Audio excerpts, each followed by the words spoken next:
very much, Janice. Talking about your money right now, and it's Money Tuesday. You know what? What you really want for Christmas is no new debt. Stewart Welch from the Welch Group tells us right now how to prevent yourself from getting into debt for the new year. Good to see you this morning. Morning, Mike. You know, I can understand where people maybe go overboard with gifts. They get out there in the stores and say, oh, so-and-so will want that. Oh, that's on sale. So-and-so will want that. And they really don't keep up with how much they're spending.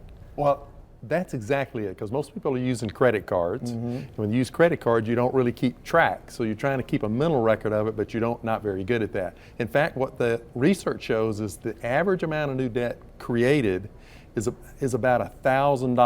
Wow. And if you did $1,000 at 15% and started paying it off in January, but you just paid the minimum, it takes like 10 years to pay it off. My goodness. And you pay a lot more interest. You pay, like $400 in interest. So this is something you really do want to avoid. So unless you can pay that statement balance off the very next month, you shouldn't be doing that. So let's talk about some other pointers. Help folks avoid getting into this type debt for the new year. So I think the first thing is you want to do a little bit of a budget. It's like a Christmas budget or a holiday budget, and figure out, first of all, look at your accounts, how much money is in there. Right. So the first thing is, let's not spend more than we have.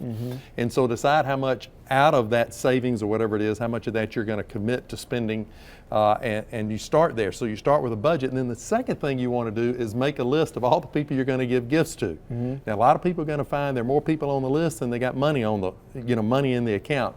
So what I say is, let's focus on the kids, the children. Yes. The children, it really matters. The adults don't matter. So maybe you have a moratorium on giving to a spouse, or maybe it's brothers and sisters, you have a moratorium, or you do something else. Baked goods, or write them a note or something. Well, that eliminates Mickey from my Christmas list there. Okay, so for all of us, none of us have to do anything for Mickey, so we're good. But I know too, this time of year we want to be giving as well, so we do have to factor that in, and we should anyway, right? Well, I think a lot of people are still hurting. This economy is still kind of inching its way back.